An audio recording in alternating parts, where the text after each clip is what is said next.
Derbyshire, November 1816. The first frost of winter had settled across Wycliffe Manor like a benediction, transforming the ancient estate into something from a fairy story. Through the tall windows of the morning room, the gardens lay silver and still beneath a sky the color of pearl. Every blade of grass jeweled with ice that caught the weak November sunlight and threw it back in 1,000 tiny rainbows. The ancient oaks that lined the drive stood sentinel in their winter sleep, branches etched black against the pale sky, and somewhere in the distance a crow called out, sharp and lonely. Miss Dorothea Finch sat in her customary chair near the fire, positioned with the precision born of 5 years of practice, close enough for warmth but carefully angled so as not to obscure the heat from her employer. Her hands, roughened slightly from helping in still rooms and organizing household supplies when servants fell ill, held a leather-bound volume whose gilt lettering had long since worn away. The novel was dreadful, truly dreadful, full of swooning heroines and impossible rescues and declarations of love that bore no resemblance to anything that existed in the real world.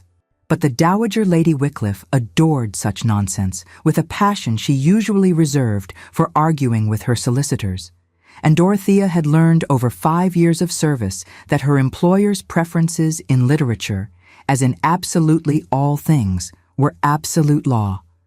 "More feeling, child," Lady Wycliffe commanded, without bothering to open her eyes, one papery hand waving vaguely in Dorothea's direction. At 76, the Dowager remained as formidable as the manor itself, all sharp angles and iron will wrapped in expensive black silk and Honiton lace. Her mind was sharp as broken glass, despite what certain hopeful relatives might whisper in London drawing rooms, and she missed absolutely nothing that occurred within her domain. You read as though cataloging estate expenses or calculating compound interest. The heroine has just discovered her beloved alive after believing him dead these 3 months. Show some enthusiasm, for heaven's sake. Where is the passion? Where is the joy? Dorothea swallowed against the tightness in her throat and began the passage again, injecting false passion into her voice, while her mind insisted on wandering to the very real estate expenses that awaited her attention later that afternoon. The accounts would most certainly not balance themselves. She could almost feel the phantom scratch of the quill against the parchment as she mentally reviewed the columns. The steward had made yet another error in the timber calculations, underestimating the volume by what appeared to be nearly 30%. He had calculated in cubic feet but misapplied the conversion from the raw loads. Left uncorrected, the mistake would cost them hundreds of pounds, possibly more. She would need to review the figures again, recalculate everything with fresh ink, and then find some diplomatic way to present the corrections to Mr. Chadwick without wounding his pride so severely that he tendered his resignation. Again. Managing an elderly steward's dignity while preventing his incompetence from bankrupting the estate required a delicacy Dorothea had not known she possessed until necessity forced her to develop it. Rather like the mathematics itself, come to that. She had never imagined at 19, fresh from her father's funeral and her mother's subsequent rapid decline, that she would one day spend her evenings teaching herself advanced calculation from dusty texts in a nobleman's library. But life, she had discovered, cared nothing for one's imagination or preferences. Life simply happened, relentless and unforgiving, and one either adapted or drowned. She had chosen to adapt, though some days the effort felt rather close to drowning anyway. It was then, as she stumbled over a particularly purple description of the hero's smoldering gaze, that everything changed irrevocably. If stories of love discovered in the most unlikely circumstances touch your heart, subscribe now and join us on this journey. You will not want to miss what happens next. The butler entered with unusual haste. His composure fractured just enough that Dorothea marked it immediately. "Your Grace, Lord Silverton's carriage has been spotted approaching. He was not expected until next week." Lady Wycliffe's eyes snapped open with satisfaction that made Dorothea's stomach sink. "Excellent. Earlier than anticipated, but no matter. Dorothea, Cease that dreadful caterwauling and go change into the blue gown. The gray makes you look consumptive. Your Grace, I do not understand. Why would I change for Lord Silverton's arrival? He has never noticed my presence in 5 years of quarterly visits. Because, you foolish child, tonight you meet your future. And I will not have you looking like a governess when you do so. The book slipped from Dorothea's nerveless fingers. My future? Your Grace, I truly do not comprehend. Lady Wycliffe stood with surprising vigor, crossing to where Dorothea sat frozen. She placed one papery hand under Dorothea's chin and lifted it, forcing eye contact. Her gaze was penetrating, almost pitying. Do not play coy with me, girl. You are marrying my nephew. I have decided it, and though he will resist initially, being the stubborn fool his father raised, he is an intelligent man and will see sense eventually. The world tilted dangerously. Dorothea's voice came out barely above a whisper. Your Grace, I cannot. This is not possible. His lordship does not even know me. I am your companion, not a suitable bride for a marquess. The idea is absurd. Precisely why you are suitable. You are genuine, intelligent, and kind. You know these estates better than any steward I have employed. You have saved me thousands upon thousands of pounds over 5 years by correcting investment errors and managing what I am supposedly too senile to handle. You have been invaluable to me, Dorothea. Most importantly, you love him already. Do not look so shocked. I have eyes. I have watched you watch him these 5 years, thinking yourself unobserved in corners and doorways. He needs someone who loves him for himself, not his cursed title and fortune. Tears burned hot in Dorothea's eyes. He will be humiliated, Your Grace. He will hate me. I am nobody. Please, I beg you, do not do this. Already done. The announcement will be made at dinner tonight. Now go and change that dreadful dress before I burn it myself.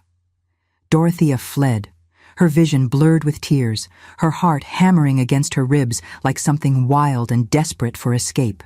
In her small attic room, she sank onto the narrow bed and pressed her face into her hands, trying to control the panic that threatened to overwhelm her completely. She had been invisible for so long. It had been survival. Learned through necessity after her father's death, left her family destitute, and her mother had followed him to the grave within a year, dying of shame and a broken heart. At 19, Dorothea had been a week away from the workhouse when Lady Wycliffe had offered her the position of companion. 5 years of careful self-effacement, of making herself useful but never noticed, of protecting the fragile peace she had built from the ruins of her former life. And she had watched Lord Damien Coleridge, Marquess of Silverton, during his quarterly visits to his aunt. Watched and, God help her, fallen impossibly in love, despite knowing it was the height of foolishness. He was everything she could never have. Wealthy beyond measure, titled powerful, moving through the world with the unconscious grace of a man who had never known want or desperation. And yet there were moments, brief flashes, when he thought himself unobserved, when his mask of cold aristocratic control slipped and she glimpsed the man beneath. The way he spoke gently to elderly tenants, the coins he slipped to footmen at Christmas, believing no one noticed. The books he read late at night in the library, philosophy and poetry, not the political treatises one might expect. She had no illusions about her own worth. 26 years old, plain, penniless, the daughter of a disgraced viscount who had gambled away everything, including his family's good name. Her auburn hair was unfashionable, her figure fuller than society preferred, her face scattered with freckles that no amount of lemon juice could fade. She had made peace with spinsterhood, had found dignity in service, had taught herself to want nothing more than what she had. But Lady Wycliffe had just shattered that careful peace completely. Downstairs in the drawing room, Lord Damien Coleridge, Marquess of Silverton, stood before the fire and tried to control his temper.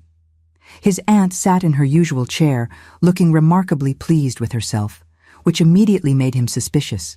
You summoned me with an urgent letter claiming you had selected my bride and would tolerate no further delays.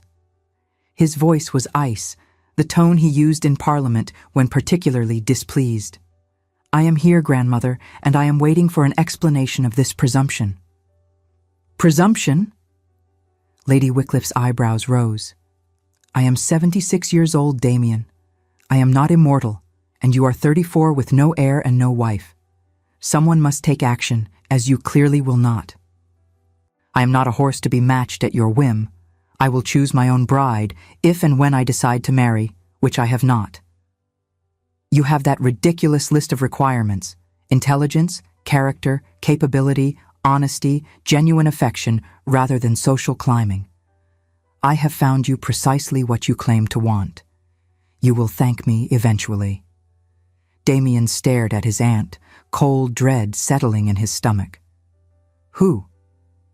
"You will meet her at dinner, and you will be civil, Damien, or I swear by all that is holy, I will disinherit you and leave everything to charity.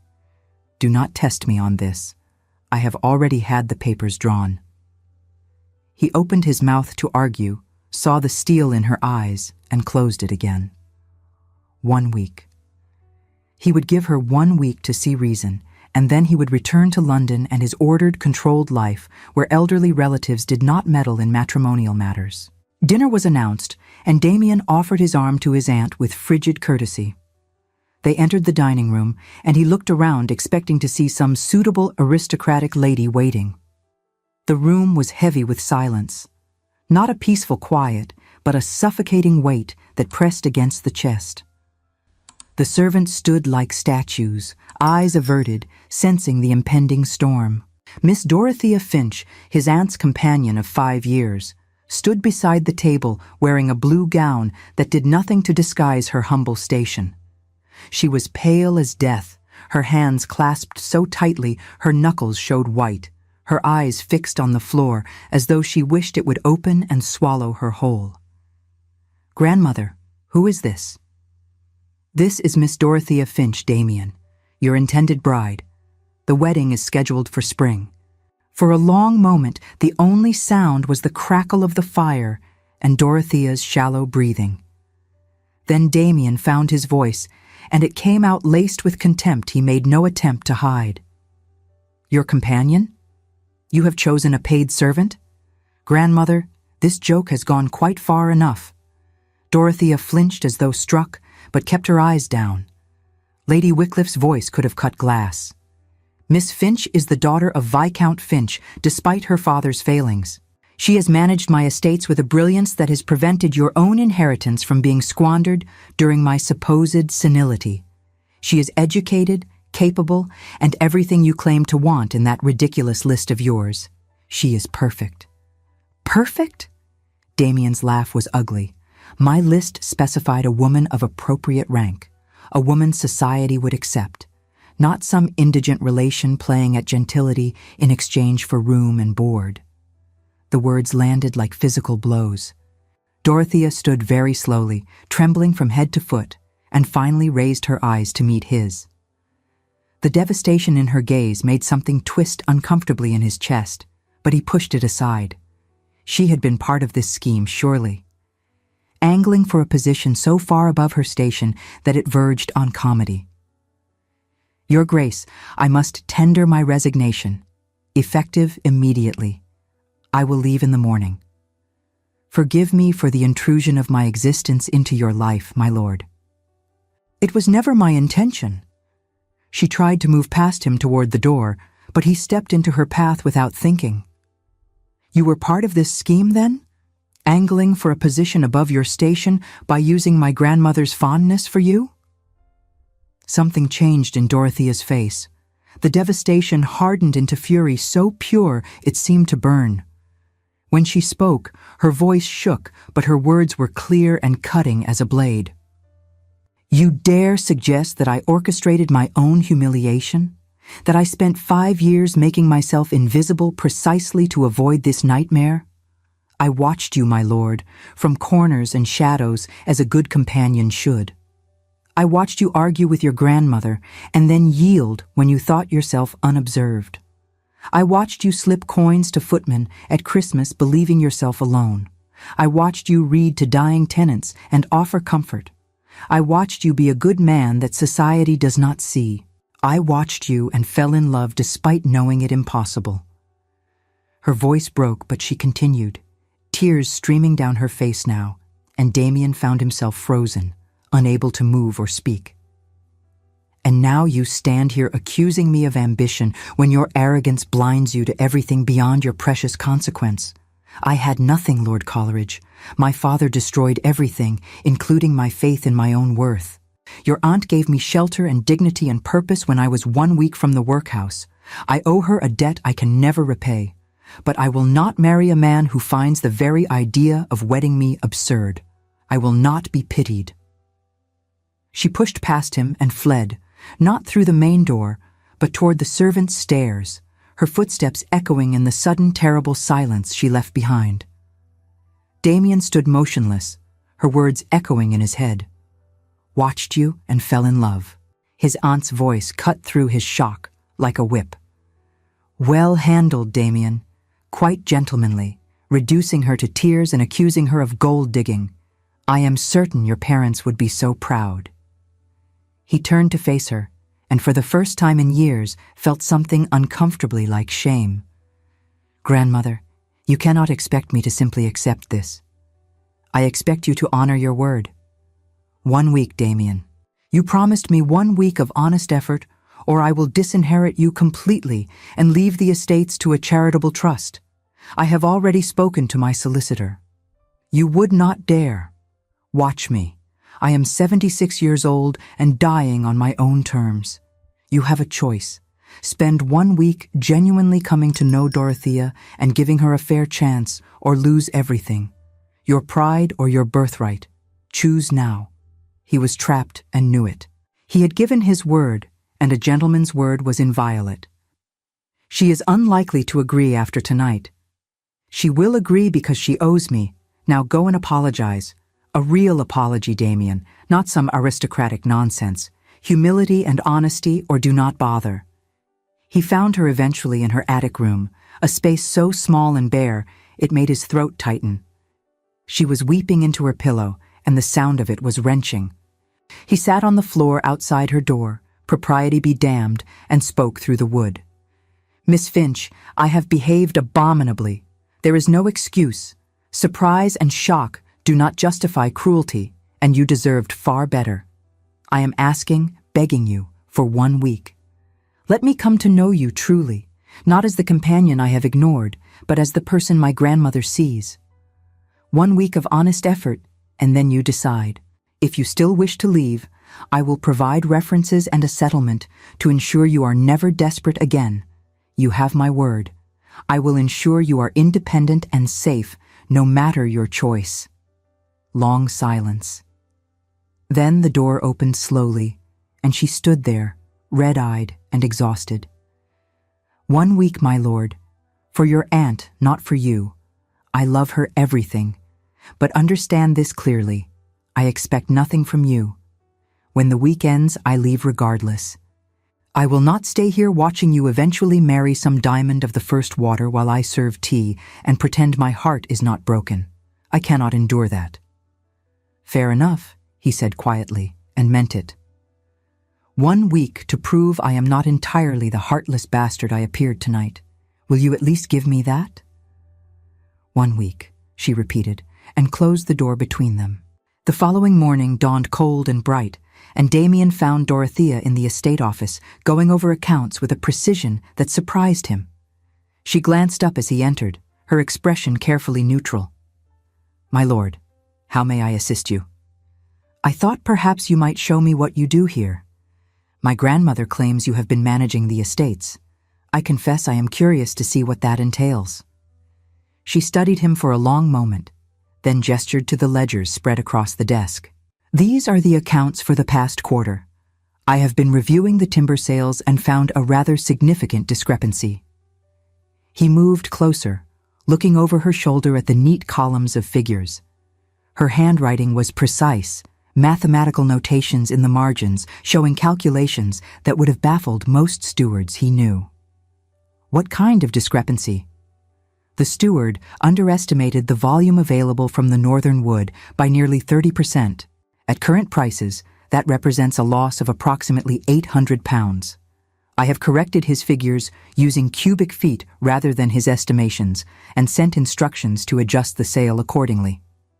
Damien stared at the numbers, then at her. You calculated this? Mathematics is not so very difficult, my lord, when one applies oneself to learning it properly. Your aunt has an excellent library, and I have had 5 years with little else to occupy my evenings. He pulled up a chair without asking permission and sat beside her. Show me the rest. What followed was a revelation that left him feeling distinctly humbled. Dorothea walked him through 5 years of estate management with a competence that exceeded his own steward's work. She had identified and corrected errors, prevented fraud, negotiated better prices for goods, and managed investments that had increased his aunt's income substantially. She knew every tenant family by name, their children, their circumstances, their needs. She had quietly improved cottages, ensured fair treatment, mediated disputes, and created a system of efficiency that would have impressed the most hardened man of business. Why did you never tell anyone? He asked finally, stunned by the scope of what she had accomplished. Why let my aunt take all the credit? Because, my lord, a companion is meant to be useful, not acknowledged. I was grateful for the work, for the purpose it gave me. I did not require recognition. That is absurd. You should have been managing these estates openly, receiving proper compensation for work of this caliber. She smiled, but it was sad.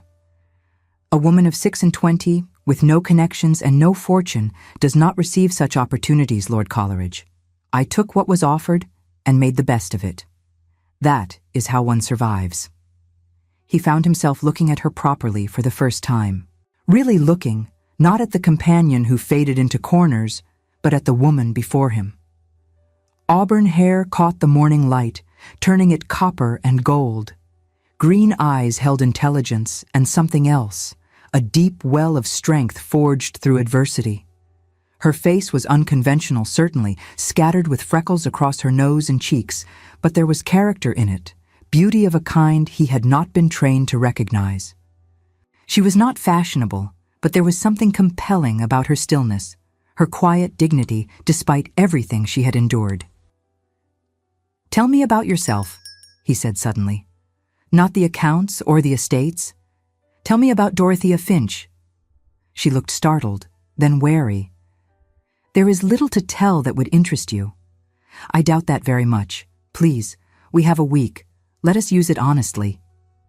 So she told him, haltingly at first, and then with growing confidence, about her father, a good man who had fallen into gambling and destroyed his family through weakness rather than malice, about her mother's death from shame and grief, about the terror of being 19 and facing destitution with no skills and no protection, about Lady Wycliffe's offer arriving like salvation when Dorothea had been measuring her possessions against what might buy her one more week before the workhouse. She spoke of books she had read, philosophy and science and poetry consumed in stolen hours, of teaching herself mathematics because numbers made sense when the world did not, of the satisfaction she found in solving problems, in making order from chaos, in being useful to someone who valued her work, if not her person.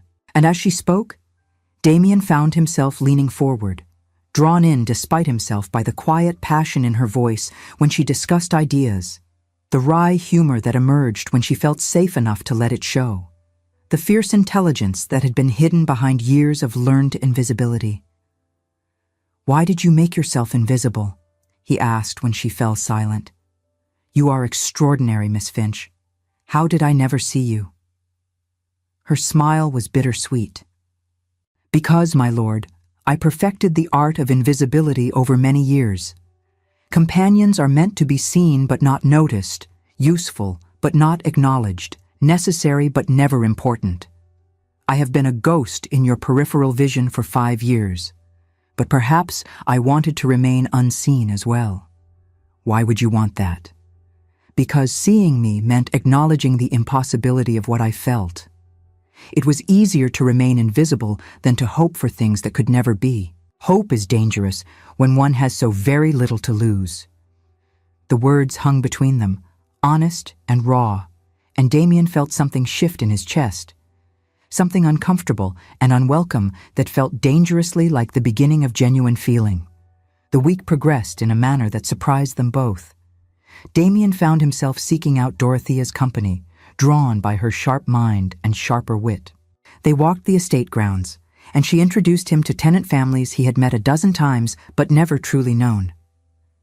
Mrs. Ashfield and her 5 children, the youngest born after her husband's death in a farming accident, surviving on Dorothea's quiet intervention that had secured them the cottage and a small income. Old Thomas Marbury, who had worked Wycliffe lands for 60 years and whose rheumatism Dorothea treated with remedies she had learned from an herbal in the library. The Kingswell family, whose eldest son showed promise as a scholar and whom Dorothea had been secretly tutoring in Latin and mathematics. "You have been doing all this?" Damien asked as they walked back toward the manor, the November air sharp in their lungs. "Managing the estates and caring for these families and asking nothing in return?" "They are good people who deserve more than circumstance has given them," Dorothea said simply. "I had the ability to help, so I did. Is that not what we owe to those in our care?" He thought of his own estates in Lincolnshire, managed by efficient stewards who saw tenants as numbers in ledgers rather than human beings with names and stories. "You shame me, Miss Finch. You make me see how little I have truly paid attention to what matters. You have responsibilities I cannot imagine, my lord. Parliament and politics and managing a marquessate. I do not presume to judge." "Perhaps you should. I think I would benefit from your judgment more than I have benefited from my own in recent years." That evening, they sat together in the library, a room Dorothea clearly knew intimately. She pulled books from shelves without hesitation, showing him her favorites, arguing philosophy with a passion that made her eyes shine. When she switched effortlessly into Latin to quote Cicero, he laughed with genuine delight for the first time in years. "Where did you learn Latin?" "Here, from your aunt's library. I taught myself over several years. It seemed a shame to let all these beautiful texts sit unread simply because I was never given a classical education." She paused, then added with careful casualness, "I have been working on a translation of Lucretius. It is purely for my own amusement, of course. No one would publish such work from an unknown woman." "May I see it?" She hesitated, then retrieved a worn notebook from behind other books on the shelf. The pages were covered in her neat handwriting, Latin text on one side, an English translation on the other, with annotations showing her wrestling with particularly difficult passages. Damien read a page, then another, his respect growing with each line. Her translation was elegant, scholarly, capturing nuances that more famous translations missed. "This is remarkable work, Miss Finch, truly remarkable. You have a gift." Color rose in her cheeks, and she looked away. "You need not flatter me, my lord. The week will pass regardless." "I am not flattering you. I am stating fact. You have been wasted here, hidden away, when you should have been at Cambridge or Oxford debating with scholars. It is criminal. Women are not permitted at universities, as you well know. This is as close as I will ever come to that life. But I am grateful to have it. Many women have far less." He wanted to argue, to rage against the unfairness of a world that would hide such brilliance in an attic room and call it charity. But her expression had closed, as though she could not bear to want things that remained forever beyond her reach. The crisis came on the 4th day, sudden and devastating as November storms always were in Derbyshire. The river that fed through the estate rose overnight, swollen with rain from the moors, and by morning had breached its banks and flooded the lower tenant cottages. Damien woke to shouting and organized rescue efforts immediately, but the estate steward had been thrown from his horse the previous day and was bedridden. Chaos descended as everyone tried to help, and no one coordinated the effort. Dorothea appeared in the midst of the confusion, assessed the situation with one comprehensive glance, and took command with a quiet authority that brooked no argument. She organized teams to evacuate families, designated the old hay barn as temporary shelter, sent servants to gather blankets and food, directed the strongest men to sandbag against further flooding, and managed the entire crisis with military precision. Damien worked beside her for 20 hours straight, hauling families to safety, carrying children through water that rose past his knees, his coat and dignity both abandoned somewhere in the mud. He watched Dorothea wade into water, nearly to her waist, to rescue an elderly woman's cat, the creature being the last link to her recently deceased husband, and hold the bedraggled animal gently while the woman wept with relief. By nightfall, the worst had passed. Families were safe, if uncomfortable, in the makeshift shelter, and the immediate danger was controlled. But the bridge to the main house had been damaged and was deemed unsafe, stranding Damien and Dorothea in the groundskeeper's cottage on the safe side of the swollen river. They sat before the fire, exhausted beyond speech, covered in mud and river water. Dorothea had lost her bonnet hours ago, her hair falling loose around her shoulders, and she had never looked more beautiful to him. Not beautiful in the conventional sense that society prized, but fierce and capable, and wholly herself. "You saved lives today," he said finally, his voice hoarse from shouting instructions. "You were extraordinary." "We saved lives," she corrected, not looking at him. "I simply organized what needed doing." "No, you led.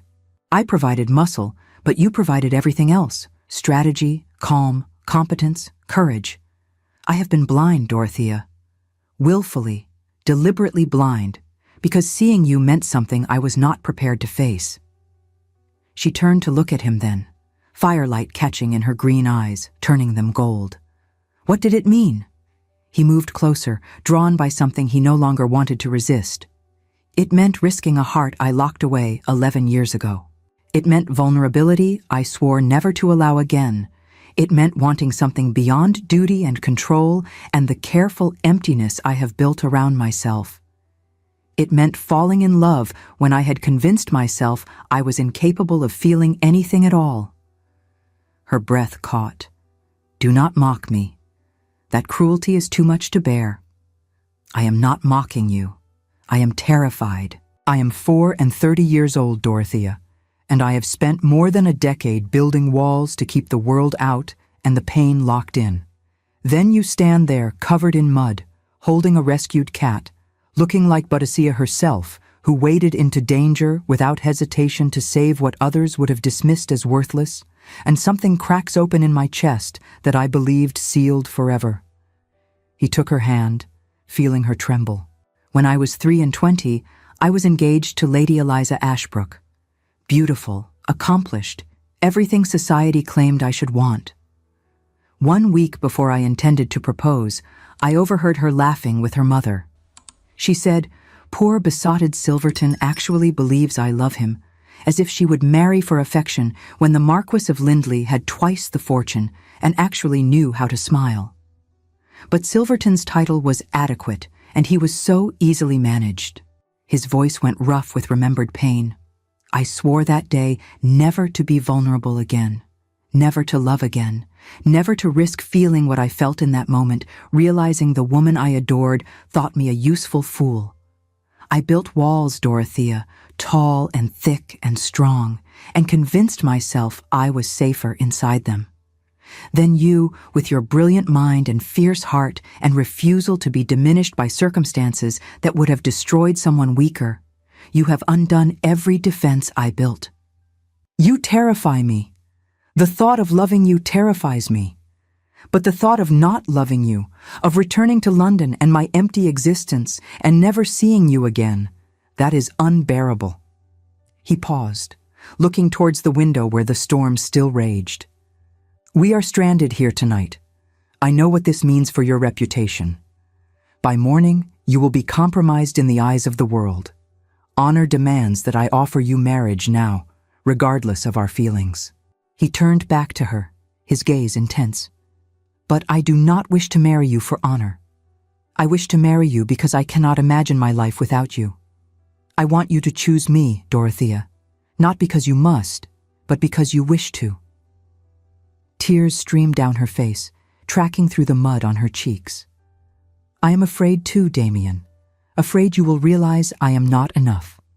Afraid the novelty will fade and you will remember I am nobody. Afraid to hope when hope has cost me so dearly before. You are not nobody, he said fiercely, framing her face with his hands. You are everything. Everything I did not know I needed. Everything I was too blind and proud to see. But I understand the fear. I carry the same. Promise me we will be afraid together? Together, she whispered, and then his mouth was on hers, desperate and seeking, tasting mud and salt tears and something indefinably sweet. She kissed him back with equal hunger, 5 years of suppressed longing breaking free, and they clung to each other before the fire, while outside the river raged, and inside something new and terrifying and precious took root. When they finally drew apart, both breathless, he pressed his forehead to hers. 1 week, you said. The week is not yet over, but I know my answer. Do you know yours? Yes, she breathed. Yes, Damien. I love you. I have loved you for 5 years from the shadows, and I am so very tired of hiding. Yes. They returned to Wycliffe Manor the following afternoon, once the bridge was deemed safe enough to cross. They were holding hands, filthy and exhausted, and obvious to everyone they encountered. Lady Wycliffe took one look at them and smiled with such smug satisfaction that Damien nearly laughed, despite everything. Well? You were right, grandmother. As always, I am marrying her. Of course you are. I told you she was perfect. But their happiness was short-lived. That evening, as they sat together in the drawing room making tentative plans, the butler announced unexpected guests. Lady Victoria Huntington and her mother, the Marchioness of Westbridge, swept in with claims of Christian charity and concern about the flooding. It was a transparent lie. News traveled through the aristocracy faster than plague, and someone had gotten word to them about Damien's impending engagement to his aunt's companion. They had come to sabotage, and they wasted little time in beginning. Lady Victoria was everything society considered beautiful. Blonde and willowy, accomplished in all the right ways, connected to half the peerage. Her mother, the former Lady Ashbrook, was the mother of Damien's long-ago almost fiancé, and she had been angling for a connection between their families for 3 years. She was also one of the most vicious women Damien had ever encountered, cruelty dressed in silk and false sympathy. Dinner was torture. Lady Westbridge dominated conversation, highlighting her daughter's accomplishments with surgical precision. Victoria had sung for the Prince Regent himself. Victoria spoke fluent Italian and had studied with a famous master. Victoria had been presented at court and had danced twice with the Earl of Somewhere Important. Victoria was connected to everyone who mattered, everyone, such an asset to any gentleman fortunate enough to secure her affections.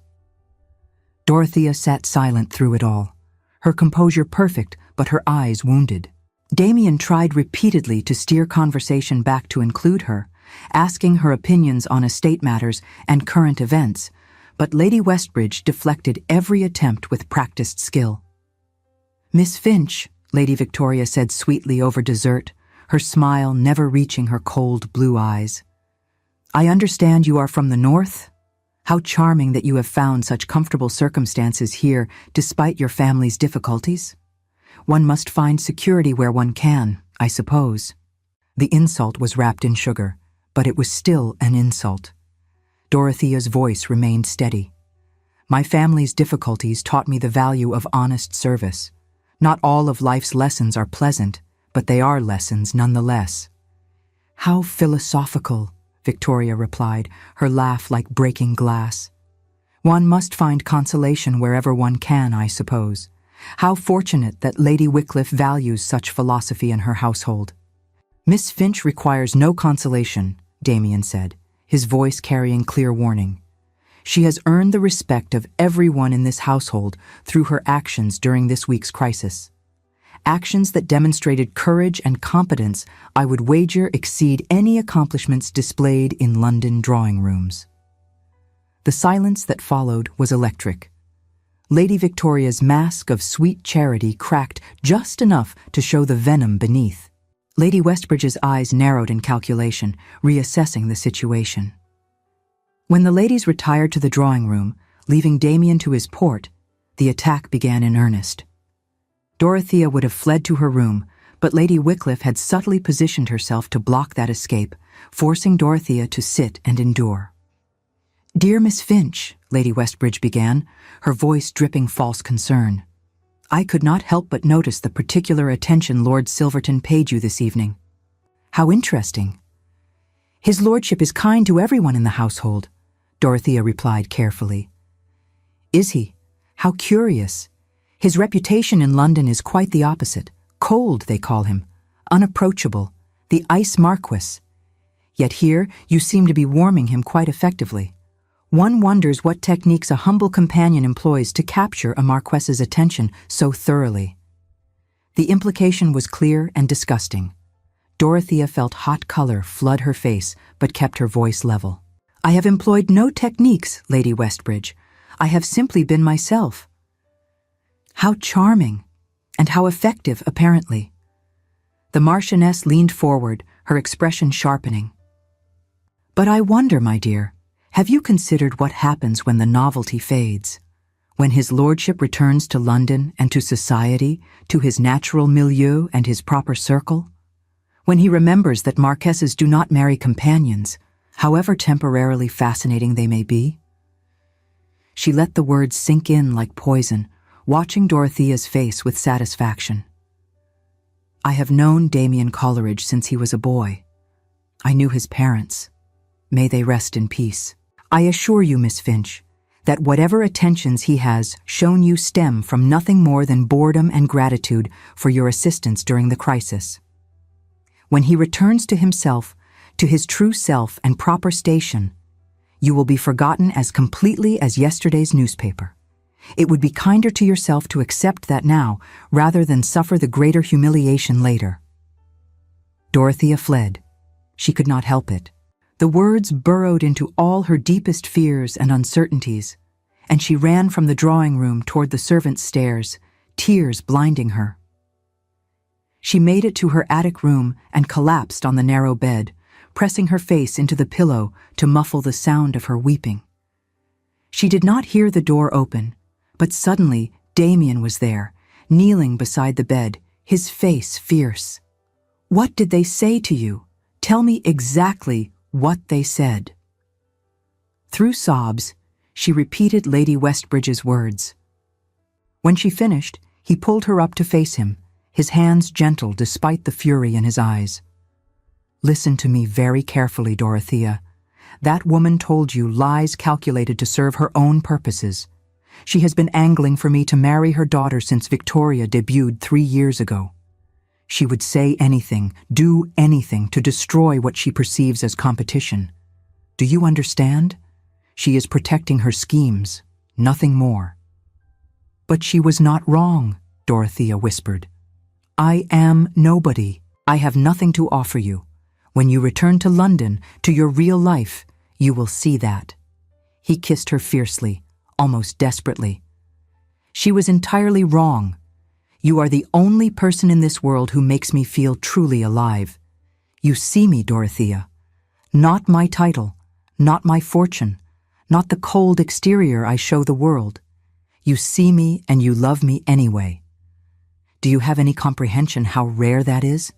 How precious?" His voice broke slightly. "I spent 11 years avoiding precisely this moment because I could not find anyone worth the vulnerability, worth the risk of being hurt again. But I found you. When I imagine my future, you are in it. When I think of my life without you, it becomes unbearable. Marry me, Dorothea. Not because my grandmother demands it, not because of duty or obligation or any other cursed reason. Marry me because I love you desperately and cannot imagine facing the rest of my life without you beside me." "Yes," she sobbed, throwing her arms around his neck. "Yes, yes, I will marry you. Not for security or escape or any practical reason.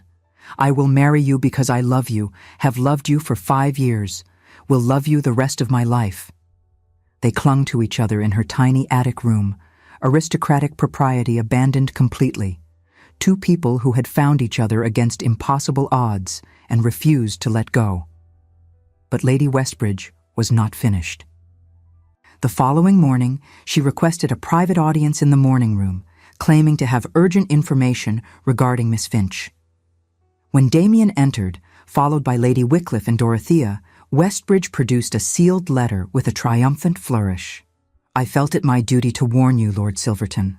I have received correspondence regarding your intended.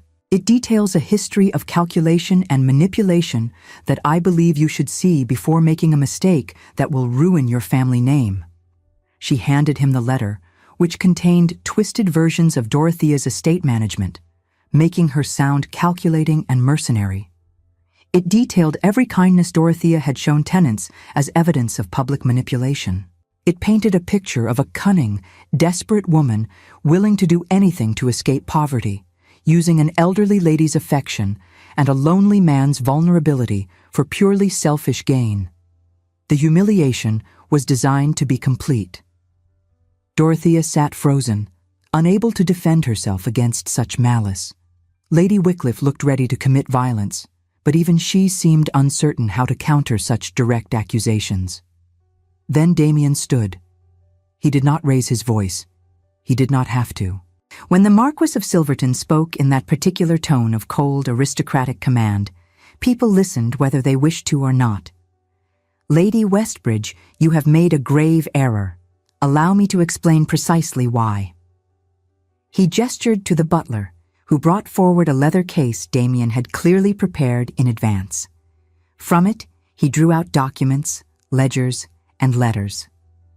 He began to methodically dismantle every accusation with evidence, presenting his case like the barrister he had once studied to become. These are the estate accounts for Wycliffe Manor over the past 5 years. They document a significant increase in income and a dramatic decrease in waste and fraud. Miss Finch accomplished this while receiving credit for none of it. If she were the manipulative schemer you describe, surely she would have demanded recognition and compensation. Furthermore, I have here letters from tenants written over 5 years, addressed to an anonymous benefactor they believe to be my aunt, praising improvements to their cottages and education for their children. I have confirmed that every one of these kindnesses came from Miss Finch's own initiative and often her own small income. She has been secretly helping people who could do nothing for her in return. He placed the documents on the table before Lady Westbridge, the sound heavy in the silence.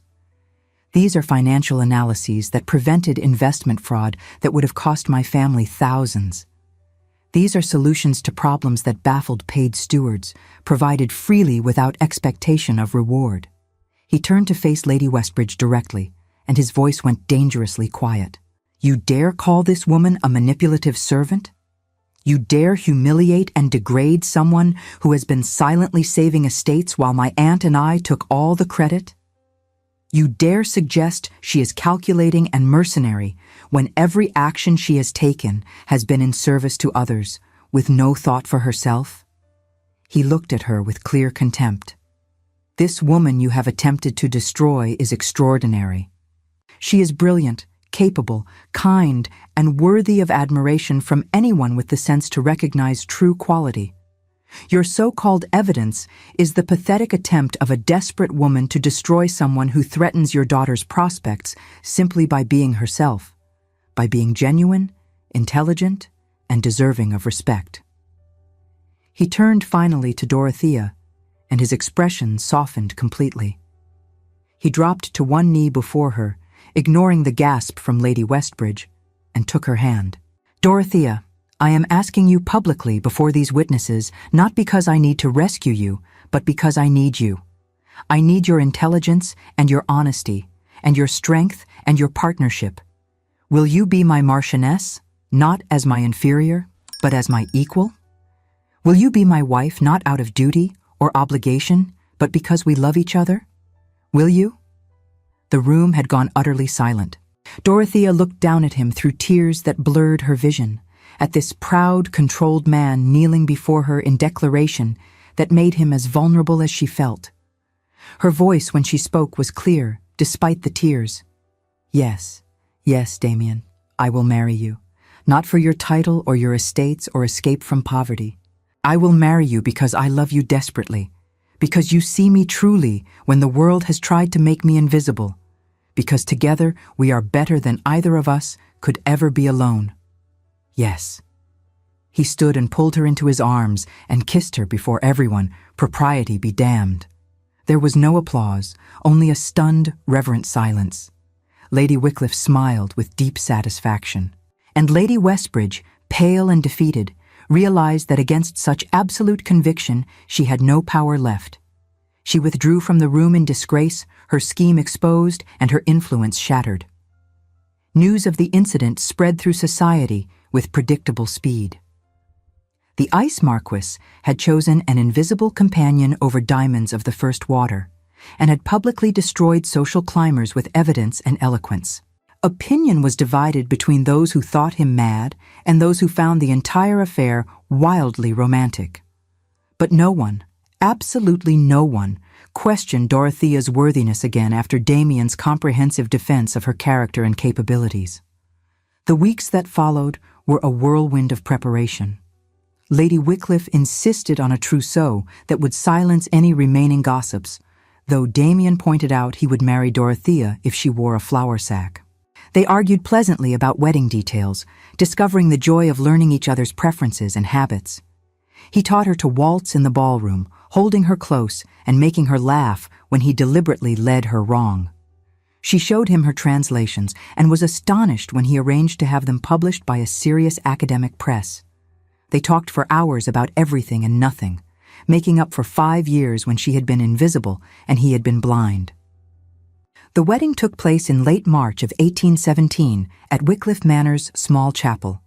Damien had insisted on intimacy rather than ostentation, wanting the day to be meaningful rather than a social spectacle.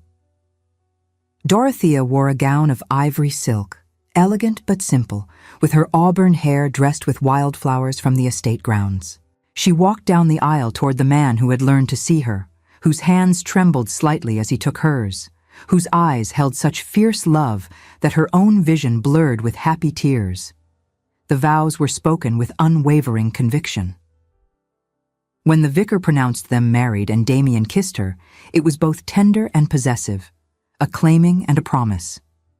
They emerged from the chapel as Marquess and Marchioness of Silverton, but more importantly, as partners who had chosen each other freely and completely. The years that followed transformed Silverton Hall from a monument of wealth and consequence into a genuine home. Warmth and laughter replaced cold elegance. Children came, 4 of them over the next decade, 2 boys and 2 girls, all with auburn hair and sharp minds that reminded Damien daily of their extraordinary mother. Dorothea proved to be as exceptional a marchioness as she had been a companion, managing their vast holdings with competence that impressed even the most skeptical, but remaining authentically herself, intelligent and direct and unafraid. Damien consulted her on everything, political decisions and financial matters and estate problems, recognizing that her judgment strengthened his own.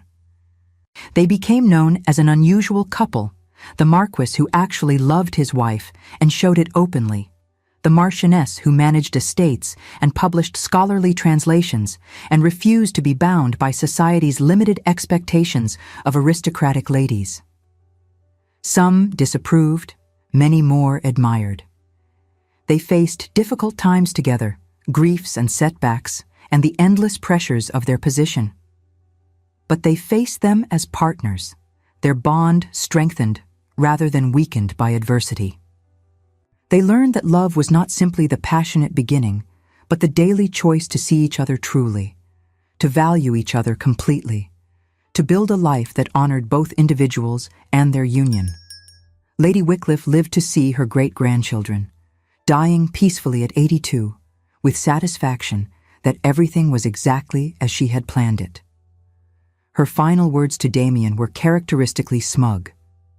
"I was right, as always. Tell your wife I expect proper acknowledgement of my brilliance in the family histories." 7 years after their wedding, On a golden afternoon in autumn, Damien and Dorothea walked through the gardens at Wycliffe Manor, while their children played nearby under the watchful eyes of nursemaids. They were visiting to tend Lady Wycliffe's grave and ensure the estate she had loved remained well managed. Their hands were linked with the easy intimacy of long marriage. "I was blind for 5 years," Damien said suddenly, watching their eldest daughter help her younger brother climb a tree. "Willfully, deliberately blind." "You were scared," Dorothea replied, squeezing his hand. "Understandably so. Hearts that have been broken learn to protect themselves. I almost missed you, almost threw away every chance at happiness because of pride and fear and sheer stupidity. The thought of how close I came to losing you still terrifies me." She stopped walking and turned to face him, reaching up to touch his cheek. "But you did not miss me. That is what matters. You looked eventually. You saw me. You chose me.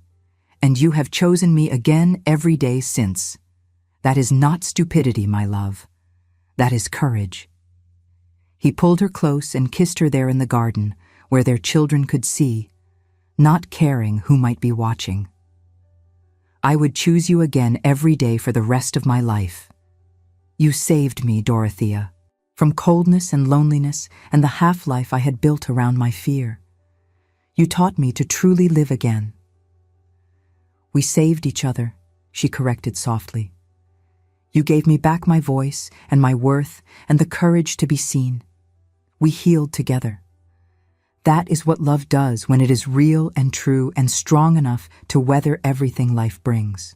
They stood together in the fading light, two people who had found each other against impossible odds and built something precious from the ashes of their separate sorrows. Behind them, their children laughed and played.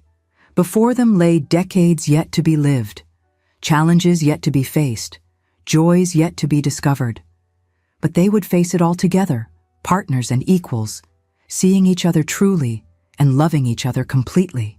And in her grave nearby, Lady Wycliffe surely smiled with satisfaction, knowing that her interference and determination and absolute certainty had given two deserving people the chance at happiness they would never have found alone. Sometimes, she had always believed, love needed a firm push from a formidable woman who knew better than the fools involved.